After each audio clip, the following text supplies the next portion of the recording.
안녕하십니까. 2024년 8월 18일 최병무 팩트 시작하겠습니다. 자, 오늘 민주당이 전당대회를 엽니다. 이재명 2기 체제가 출범을 하죠. 어제까지 서울 지역 경선을 마무리했고요.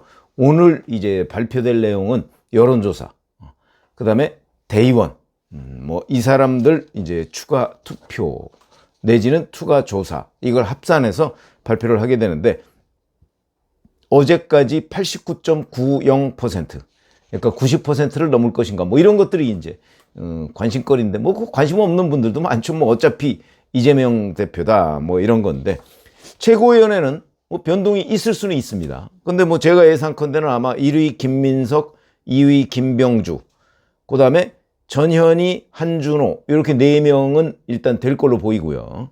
그 다음에 이제 정봉준 대 정봉주도 저는 누적 3위니까 여론조사나 대의원 이런 데서는 아마 되지 않을까, 이렇게 생각이 됩니다. 지금까지 누적은 정봉주 후보가 3위였습니다.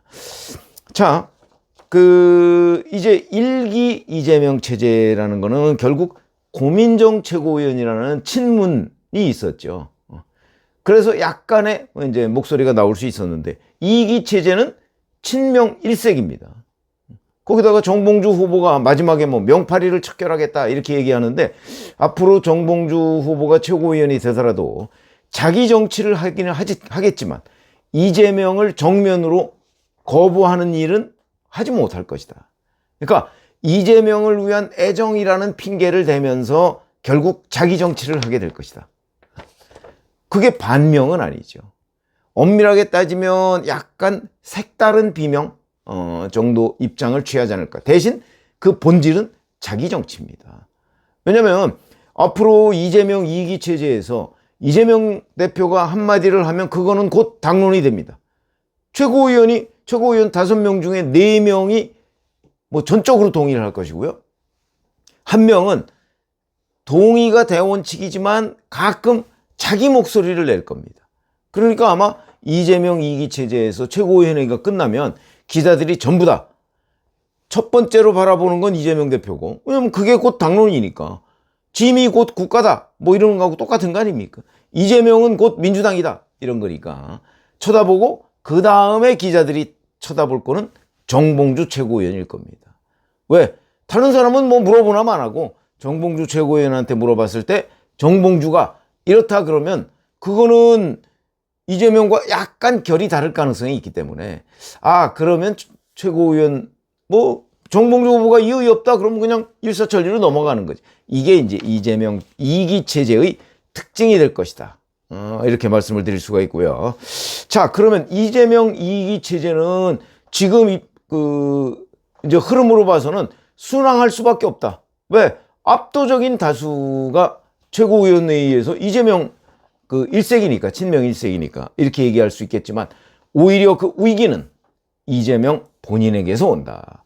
1인 체제, 1극 체제가 갖는 어떤 유권자들의 좀 거부감, 이런 것도 당연히 있겠지만, 그보다는 바로 사법 리스크다, 이렇게 얘기를 할 수가 있는데, 자, 그러면 이재명은 이런 걸 뻔히 알면서 왜 2기 체제를 출범시켰을까? 엊그제 이재명 캠프에서 페이스북에다가 왜 이재명이 당대표 연임에 도전하는가에 관한 주장을 했습니다. 이 후보의 당대표 연임 도전은 그에게 있어서는 손해다. 그 힘든 대표직을 또 하는 것도 버거운 데다. 총선에서 누구도 해내지 못한 야당 압승 성적을 거둔 뒤 다시 평가의 도마에 오를 이유도 없었다. 그러나 그는 끝내 손해를 선택했다. 망가져가는 국민의 삶을 책임져 달라는 목소리를 차마 외면하지 못했기 때문이다. 이렇게 주장을 했습니다. 아시다시피 이재명 1기 체제 뭐에 치중했죠? 그 다음에 22대 국회 지금 석 달이 다 돼갑니다. 임기를 시작한 지 뭐에 치중했죠? 그래서 국민의 삶에 책임졌나요? 22대 국회에 들어서 또 1기 체제의 마지막을 장식한 거는 대부분 다 탄핵. 그 다음에 22대 국회에서는 탄핵 청원 청문회, 검사 탄핵, 방탄, 뭐 체포동의안 부결해달라 뭐 이런 거 오로지 자기 방어, 방탄을 위해서만 민주당을 활용했죠. 그것도 부족해서 다시 이기체제를 출범시켜서 또 방탄을 하겠다는 겁니다. 그러니까 앞서 캠프에서 이재명 연임 도전의 이유를 설명한 부분은 프로파간다, 선전전에 불과하다.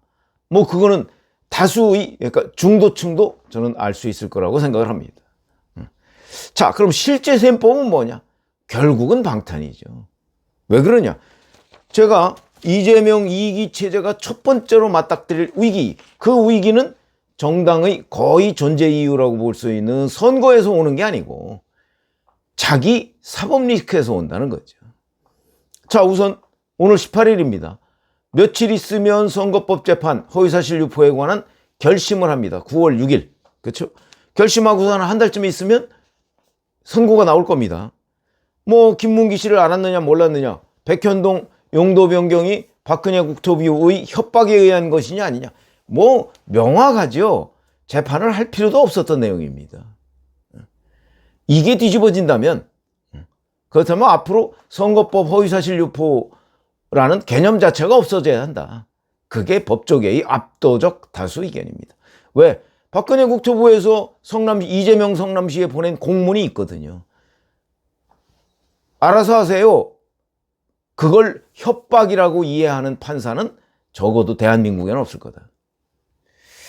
그 다음에 9월 30일 되면 위증교사 재판 그 결심이 있고요. 이거 아마 10월 말이나 11월 초쯤에 1심 선고가 나올 겁니다.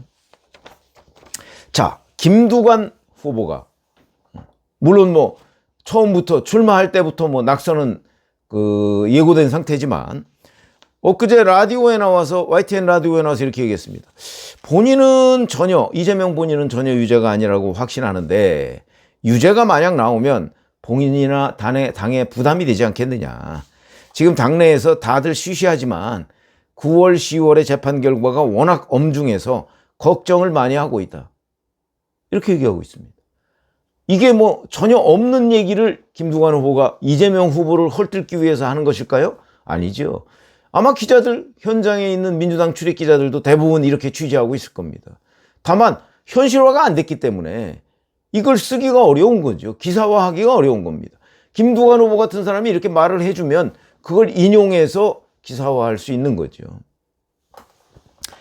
이뿐만이 아닙니다. 김혜경 씨에 관한 경기도 법인카드 이거 1심 선고가 예정돼 있다가 지금 연기됐죠. 22일에 뭐 공판 준비기일을 다시 연다고 하는데 아마 이것도 9월에 나올 겁니다. 이게 뭐 이재명 그 대표의 사법 리스크와 직접 연관되지는 않지만 부인 문제고 경기도 법인카드와 관련한 수원지검의 소환 조사를 받아야 됩니다.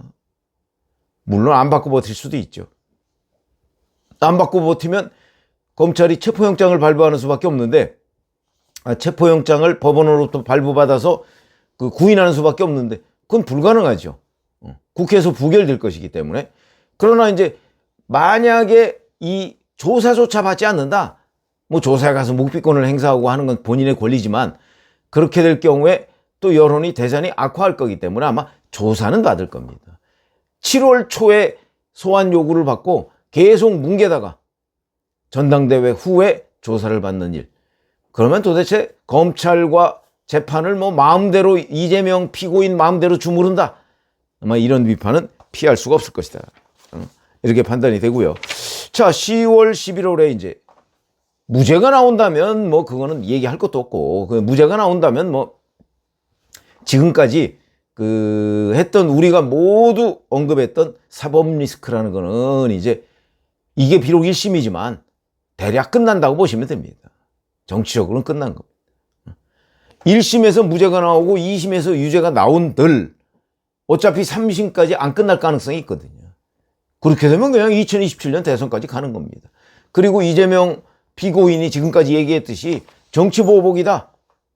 이게 국민들한테 적어도 중도층한테 먹히게 될 겁니다.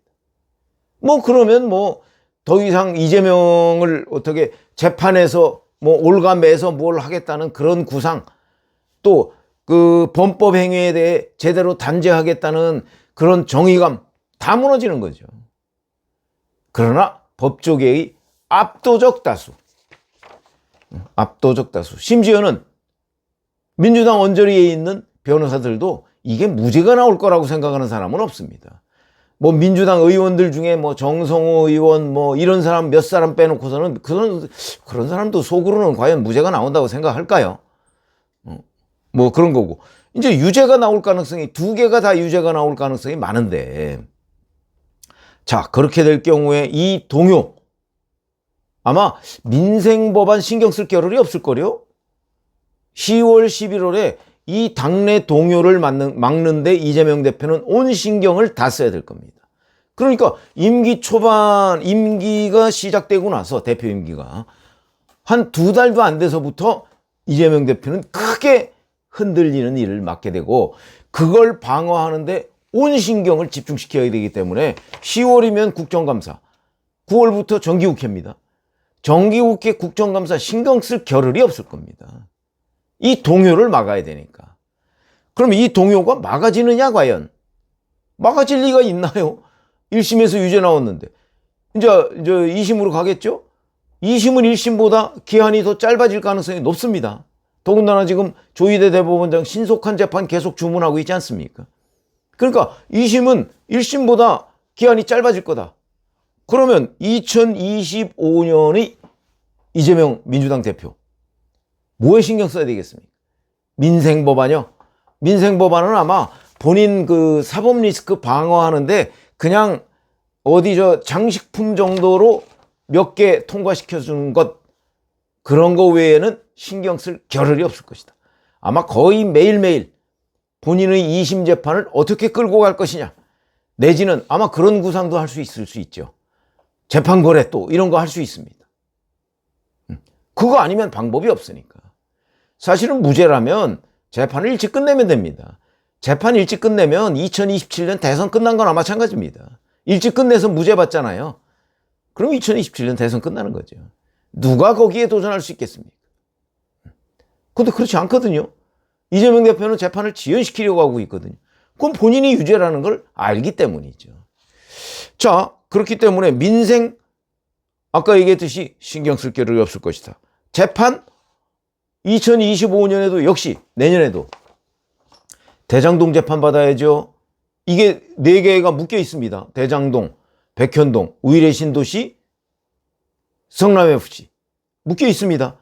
물론 이거는 뭐 1심 선고가 대선까지 끝날지도 지금 불투명합니다. 그러나 그 재판을 안 받을 수는 없는 거죠. 거기다가 대북 송금 재판, 이건 뭐 아직 시작을 안 했습니다만은 8월 말에 공판 준비 기일 하고, 아마 공판 준비 기일 한 번 정도 더 하고 뭐 연내에는 시작이 될 텐데, 이거 내년 중에 1심 끝날 가능성이 있습니다.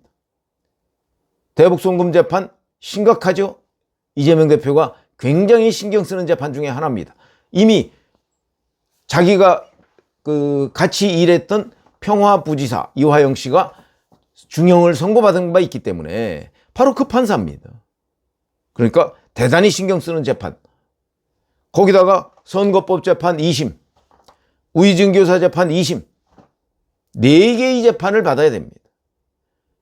우이증 교사 재판은 또 수원에서 받아야 됩니다. 대북 송금 재판은.